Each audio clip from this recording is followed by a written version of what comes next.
Now the motion has been moved. Motion moved. Now I call upon the members whose names have been received for participation in the discussion. माननीय श्री विवेक के तनखा 24 minute.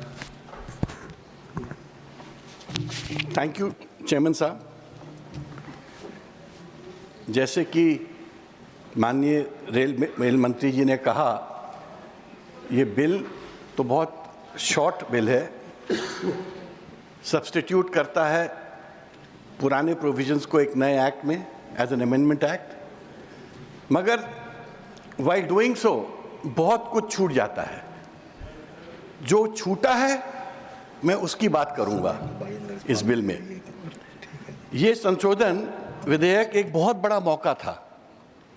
मैं आज ये speech Shri Jawaharlal Nehru की कही हुई बात से शुरू करूंगा. रेलवे सिर्फ लोहे की पटरियां और इंजन नहीं है, ये हमारे देश को जोड़ने वाली एक ताकत है. रेलवे सिर्फ लोहे की पटरियां और इंजन नहीं है, ये हमारे देश को जोड़ने वाली एक ताकत है. आज हम रेलवे संशोधन विधेयक 2024 पर विश्लेषण और बहस करने के लिए यहाँ एकत्रित हुए हैं, जिसके बारे में मेरा मानना है कि ये एक बड़ा सुधार लाने का एक खोया हुआ अवसर है. इंग्लिश में I would say that Indian railway carries not just passengers, but the hopes, dreams and struggles of a billion people. Railway budget एक बहुत ही उत्तम शुरुआत होती थी रेलवे की. अब तो वो शुरुआत ही खत्म हो गई है. 1924 से 2016 तक रेलवे का अलग बजट था, जिसमें रेलवे की योजनाएं, खर्च साफ साफ दिखते थे. अब रेलवे का बजट एक आम बजट में मिला दिया गया है, जिससे पारदर्शिता खत्म हो गई है. मुझे याद है पूरा देश मेन बजट से ज़्यादा रेलवे बजट के लिए रुका रहता था. हम चाहते थे कि हमको पता चले कि कौन सी नई ट्रेन स्टार्ट हो रही हैं, कौन कौन से स्टेशंस में रुकेंगी, क्या टाइमिंग्स होंगे, क्या नई योजनाएं आएंगी, ब्रॉडवेज, लॉन्ग, कहाँ जहाँ छोटी छोटी लाइन थी बड़ी लाइन कब होगी. बहुत सारी बातें हुआ करती थी और जिसकी पूरा देश प्रतीक्षा किया करता था. सर, वो प्रतीक्षा खत्म हो गई है, क्योंकि आपने हमसे शेयर करना ही बंद कर दिया है. मुझे आज याद है लाल बहादुर शास्त्री जी 52 से 66 रेलवे मंत्री थे. जगजीवन राम जी 56 से 62, फिर 67 से 1970 रेलवे मंत्री थे. माधवराव सिंधिया जी 84 से 89 जैसे रेलवे मंत्रियों ने आधुनिकीकरण, यात्री सुविधाएं और रेलवे विस्तार पर ध्यान केंद्रित किया था. ये सब बहुत बड़े लोग थे. ये इतिहास पुरुष थे सब. ये भी बड़े हैं. ये भी बड़े हैं. अभी तो इनको मैं एड्रेस कर रहा हूँ. ममता दीदी अपने टेन्योर में दुरांतो एक्सप्रेस लेकर आई थी, हमको सबको याद है. नीतीश कुमार जी 1998 से 99, 2001 से 2004 में एंटी कोलिजन सिस्टम जैसे सुरक्षा उपाय पेश किए, जिन्होंने अभी भी देश भर में विस्तारित नहीं किया गया है. उन्होंने अपने 2001 के रेलवे बजट में की स्पीच में उसे रक्षा कवच सिस्टम नाम दिया था. माननीय मंत्री जी, आपने भी कवच की बात की, मत नीतीश जी की बात नहीं की. आपने इसको अपना एक प्रोजेक्ट डिक्लेयर किया, जो प्रोजेक्ट आज तक हमको सामने दिख नहीं रहा है, क्योंकि रेलवे के कोलिजन्स में कोई कमी नहीं है. मुझे याद है लालू प्रसाद जी 2004 से 2009 उन्होंने बिना किराए बढ़ाए रेलवे को प्रॉफिट मेकिंग इकाई में बदला था. आज सेवा में सुधार के लिए किए बिना किराया बढ़ा दिया जाता है. हमको कोई ऐसा सुधार नहीं दिखता, बट किराया जरूर बढ़ता जा रहा है। लालू जी के उस बजट के लिए उनको हार्वर्ड बिजनेस स्कूल ने इनवाइट किया था, HEC बिजनेस स्कूल ने इनवाइट किया था, IIM ने बुलाया गया था, पर रेल पे एक चैप्टर भी पढ़ाया गया था। मेरा ये कहना है कि रेलवे का बजट कितना महत्वपूर्ण है और कितने महत्वपूर्ण हाथों में था, वो बात इस सरकार ने बिल्कुल अनदेखी कर दी। बजट ही खत्म कर दिया, पारदर्शिता खत्म कर दी, डिबेट खत्म कर दिया, संसदीय जांच खत्म कर दी। तो माननीय मंत्री जी, मैं ये तो कहूंगा कि ये जो आपका अमेंडमेंट है, ये समस्या का जड़ है। आप कहेंगे कैसे समस्या का जड़ है? क्योंकि आपने रेलवे बोर्ड का सरकारीकरण कर दिया है। अब आप कहेंगे सरकारीकरण कैसे हुआ? रेलवे बोर्ड नाम मात्र की स्वतंत्रता है, everything is minister driven.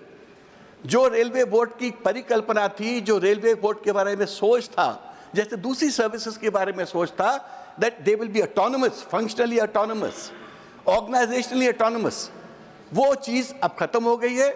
Now the public perception is it is minister driven. अगर आप विकसित भारत की सोच रखते हैं तो operationally and functionally autonomous and independent institution के बिना भारत विकसित कैसे होगा?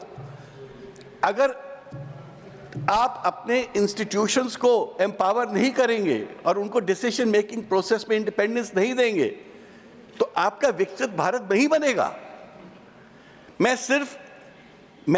मैं नहीं कह रहा हूं, ये तमाम सरकारी रिपोर्ट्स का भी कहना है। पब्लिक की भागीदारी एकदम खत्म हो गई है। संसद में कोई निगरानी समिति नहीं है, कोई पारदर्शिता नहीं है, और हम विकसित भारत की बात करते हैं। अगर आप रेलवे को आगे बढ़ाना चाहते हो, विकसित करना चाहते हो, तो सबसे पहले तो it should be open to debate, it should be a transparent organization. Railway board को ऑटोनॉमी दीजिए, उनको थिंकिंग प्रोसेस का पार्ट बनाइए। If it is becomes a mantri driven exercise, it won't happen, क्योंकि मंत्री जी की भी एक सीमा होती है सोच की। माननीय रेलवे मंत्री जी, मुझे पता है कि आप टेक्नोलॉजी के प्रेमी हैं। मुझे यह भी ज्ञान है कि आप ट्विटर में तुरंत रिएक्ट करते हैं, आपका इनोवेटिव माइंडसेट भी है, मगर आप ब्यूरोक्रेटिक माइंडसेट के हैं। आप वो पॉलिटिकल ओपननेस जो एक रेलवे मंत्री की जरूरत है, वो मिसिंग है। मैं इसको बुराई के तौर से नहीं बोल रहा हूं, मैं पब्लिक का परसेप्शन से बात कर रहा हूं।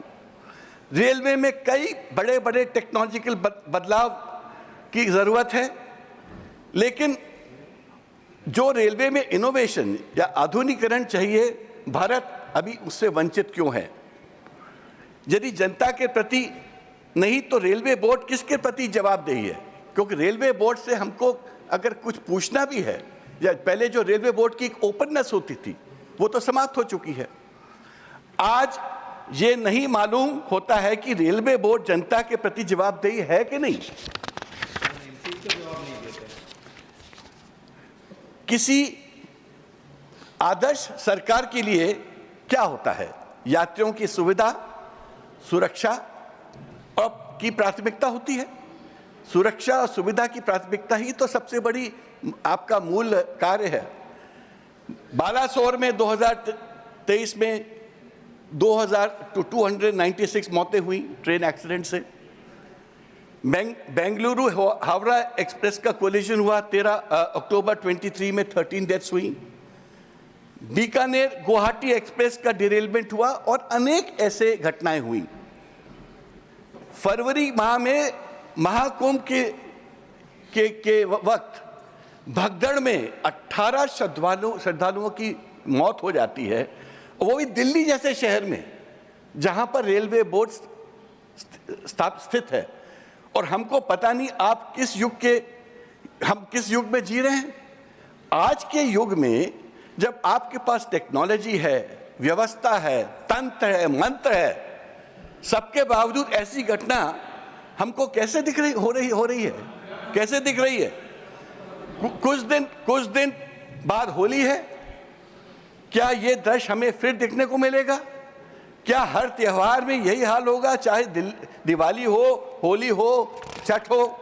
और मैं ये सब इसलिए बोल रहा हूं कि वो जो ओवरलोडेड ट्रेन हम देखते हैं, जो क्राउडेड स्टेशंस देखते हैं, आज हम किस युग में हैं? और हमने इस 11 साल की जो आपकी सरकार है, आपने क्या अचीव किया? वही तो है जो हम पहले देखते थे, वो आज दिख रहा है। तो अचीवमेंट क्या है आपका? क्या ये दृश्य, इस दुर्दशा की जिम्मेदारी एक DRM और कुछ चंद अफसरों तक सीमित है? 18 लोगों की डेथ हो जाना, दिल्ली में डेथ हो जाना, सब कुछ सबको पता था कि कुंभ में लाखों हजारों करोड़ों लोग जा रहे हैं। उसके बाद भी क्या अगर ऐसी घटना होती है तो इसकी जिम्मेदारी कुछ और नहीं, किसी और की नहीं हो सकती? मैं किसी का त्यागपत्र नहीं मांग रहा हूं, क्योंकि इस देश में गौरवशाली परंपरा रही है।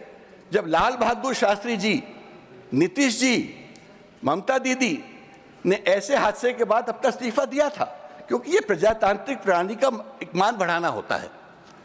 त्यागपत्र देना या देना ना हर व्यक्ति के अपने विवेक की बात है, और मैं उस पे ये बात खत्म कर देता हूं। अब मैं आपको बताना चाहूंगा, हम लंबी चौड़ी बातें करते हैं, हमने इतना विकास किया, हमने इतना विकास किया। हमने भारत में रेल के विकास जरूर किया, पर भारत के रेल आंकड़ों को चीन के रेल आंकड़ों से तुलना करना चाहूंगा, क्योंकि चीन ने इंडिया को बेहद पीछे छोड़ा हुआ है। सुनिए, पहली बार संचालन रेलवे का चीन में, भारत में हुआ था 1853 में, चीन में 1878। हमारी नेटवर्क की लंबाई है 70,000 किलोमीटर, चीन की है 1,50,000 किलोमीटर। हाई स्पीड रेल हमारे यहां आज भी निर्माणाधीन है। चीन में 40,000 किलोमीटर का दुनिया का सबसे बड़ा high speed rail train track है। औसत एक्सप्रेस ट्रेन की गति 50.16 किलोमीटर पर घंटा 2019-12 से 51.1 किलोमीटर पर घंटा 23-24 में हुआ हमारा। चीन का 140 से 160 किलोमीटर घंटा की औसत स्पीड है सर। औसत मालगाड़ी की गति 23.6 किलोमीटर पर घंटा 19-20 और 23-24 के बीच की बात बता रहा हूं मैं। चीन में मालगाड़ी की स्पीड है 120 किलोमीटर पर घंटा औसत स्पीड। माल ढुलाई की मात्रा, हम 500 करोड़ की माल ढुलाई करते हैं टन की, चीन 1000 करोड़ का करता है टन की। यात्रियां, हम 800 करोड़ यात्री एनुअली अपने ट्रेन में ले जाते हैं एज पैसेंजर्स, वहां 2000 करोड़ जाते हैं। अंतर्राष्ट्रीय चीन, हमारा कनेक्शन क्या है? हम पाकिस्तान से कनेक्टेड थे, वो बंद हो गया। नेपाल की सीमा तक ही ट्रेन जाती है, अंदर आगे नहीं जाती है। बांग्लादेश में जो परिस्थितियां हैं वो आपके सामने हैं। चीन यूरोप से कनेक्टेड है, लाओस से कनेक्टेड हो रहा है, म्यांमार, थाईलैंड और वियतनाम। तो मेरा ये कहना है कि हम जब विकसित भारत की बात करते हैं तो हमको इन मापदंडों के बारे में सोचना चाहिए कि जो हमारे से कॉम्पिटिटिव नेशंस हैं उनके मापदंड क्या है, मेरे मापदंड क्या हैं, और हम कितने पीछे हैं। आपका 2013-14 में एवरेज फेयर पर पैसेंजर क्या था? 0.32, जो आपके रेलवे के मापदंड से मेजर होता है। 21-22 में बढ़कर 0.66 हो गया, जो 107% की बढ़ोतरी है एवरेज फेयर पर पैसेंजर।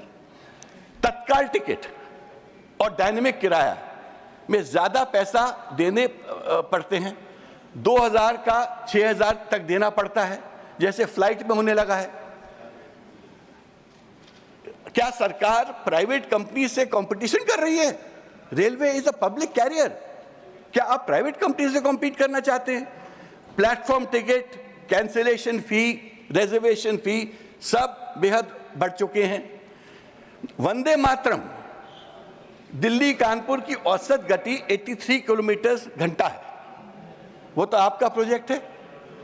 जिसका किराया 1195 रुपीस है, जबकि शताब्दी की स्पीड 82 किलोमीटर घंटा है, जिसका किराया 840 रुपए है। क्या फर्क है? 200 रुपए का। 200 फर्क है, मगर स्पीड में क्या फर्क है? एक किलोमीटर का। मनमोहन सिंह जी ने की सरकार के तहत यही शताब्दी का टिकट 450 से कम था। मेरा प्रश्न ये है कि वंदे भारत ट्रेन में आपने क्या बदला? सिर्फ इंजन का शेप बदला, उसको एक जैसे एरो शेप देते हैं। कुछ टाइम पहले एक गाय, मेरे पास तस्वीर है, वंदे भारत की इंजन से टकरा गई थी। तो जब खोला सामने का तो देखा अंदर खोखला है। तो फ्रैंकली स्पीकिंग वो आपने खाली एक मॉडर्न डिजाइन देके you have sold Vande Bharat, जबकि उसकी जो स्पीड है कोई दूसरी पुराने ट्रेनों से कोई ज्यादा नहीं है। लखनऊ जाने वाली वंदे भारत 6 घंटे 25 मिनट लेती है। अरुणाचल पुरानी ट्रेन है, अरुणाचल एक्सप्रेस, हमसफर एक्सप्रेस पुरानी ट्रेन है, ये भी उतना ही टाइम लेती है। तो कौन सी बड़ी बात है आपने वंदे भारत स्टार्ट किया? टिकट ज्यादा, घंटे सेम। दिल्ली से रीवा बड़ी मुश्किल से ट्रेन स्टार्ट हुई। ये सालों तक विंध्य क्षेत्र रेलवे विहीन था, रेलवे थी नहीं वहां पर। बड़ी मुश्किल से अर्जुन सिंह जी के वक्त वो वहां पटरी लगी, ट्रेन स्टार्ट हुई। अब प्रयागराज से होते हुए दिल्ली से प्रयागराज, वहां से रीवा जाती है एक ट्रेन जो पूरे विंध्य प्रदेश को केटर करती है। प्रयागराज के बाद वो ट्रेन 5 घंटे लेती है रीवा पहुंचने के लिए। हम गाड़ी से 2 घंटे में पहुंच जाते हैं, तो लोग प्रयागराज में उतर जाते हैं, गाड़ी से जाते हैं। तो मेरा ये कहने का मतलब है कि अगर हम इन सुधारों को विकसित भारत की सुधार बोलते हैं, तो ये क्या सुधार है? नीति आयोग के सुझाव की बात कर रहा हूं मैं। नीति आयोग ने की 3 रिकमेंडेशंस थी जो इंप्लीमेंट होनी थी। ऑटोनॉमी ऑफ रेलवे बोर्ड के बारे में नीति आयोग ने बात की। क्या हुआ? आपने तो खाली रेलवे बोर्ड को 905 एक्ट से लेकर 1989 एक्ट में सब्स्टिट्यूट कर दिया, इसके अलावा तो कुछ किया नहीं। रैशनलाइजेशन ऑफ डोमेस्टिक फेयर्स के बारे में नीति आयोग ने बात की। Extensive use of public private partnership in non core business of railways में नीति आयोग ने बात की। और सबसे बड़ी बात नीति आयोग ने बोली है, autonomy and independence of railway board with railway zones with full financial autonomy। खाली आप बोर्ड को नहीं, आप अपने जीएम्स को भी ऑटोनॉमी दीजिए, मेक देम फंक्शनल। आप तो यहाँ ओवर सेंट्रिक कर रहे हैं, आप तो पूरी चीजें को मिनिस्टर ड्रिवन कर रहे हैं। तो रेलवे बोर्ड की जो पूरा जो structuring he is under challenge today. कर्मचारियों के बारे में बोलना चाहूंगा। भारी कमी, 3,12,000 पद खाली, जिसमें से जरूरी सुरक्षा कर्मी भी शामिल हैं। 20.5 लोको पायलट की कमी है, जिससे चालक थक जाते हैं और गलतियां हो सकती हैं। कंट्रोल रूम में 15 से 24% की कमी है, जिससे ट्रेन लेट होती है। किराया तो अधिक हो गया है, लेकिन रेलगाड़ी धीमी है और भीड़भाड़ है। इसको क्या हम प्रगति का मापदंड कहते हैं? कुछ सुधार के बारे में भी मैं बोलूं। रेलवे सुरक्षा के लिए एक अलग संस्था बनी थी, रेलवे एक फंड बना था, रेलवे सेफ्टी फंड, जो कि एक डेडिकेटेड फंड था रेलवे की सेफ्टी इंप्रूवमेंट के लिए। ये माधवराव सिंधिया जी ने बनाया था, उनके कार्यकाल में हुआ था, स्थापित हुआ था। फिर नीतीश जी ने अपने 2001 के बजट में इस फंड के बारे में चर्चा की थी। कहां वो दुर्घटना का फंड? रेलवे दुर्घटना में जो कॉम्पेंसेशन है, जो कॉम्पेंसेशन मिलता है, वो ट्राइब्यूनल्स में कितना समय लग जाता है जो डिस्प्यूट्स होते हैं। तो प्रॉब्लम यह है कि आपके सिस्टम में तो कोई इंप्रूवमेंट है नहीं। आपकी ना तो सुरक्षा की सिस्टम में इंप्रूवमेंट है, ना ट्रेन के मूवमेंट की सिस्टम में इंप्रूवमेंट है, ना रेलवे स्टेशन की भीड़ में इंप्रूवमेंट है।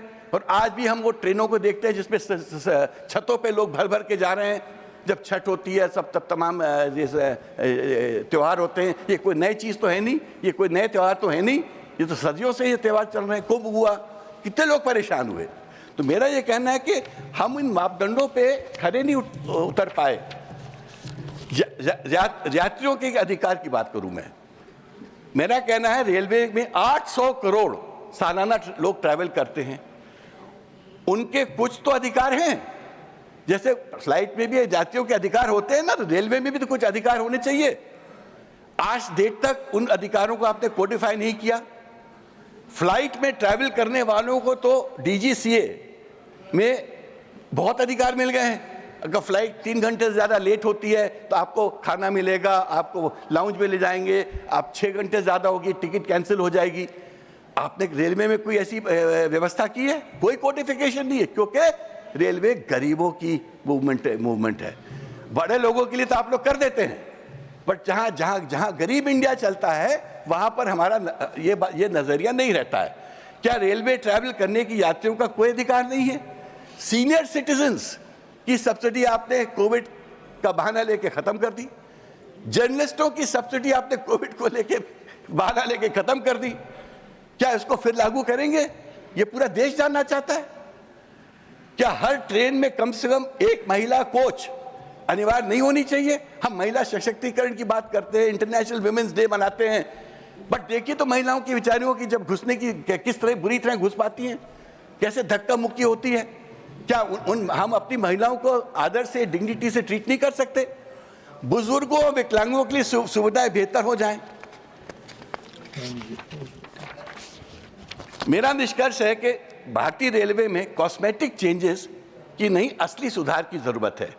यात्रियों की सुरक्षा और सेवा को सबसे ऊपर रखना होगा।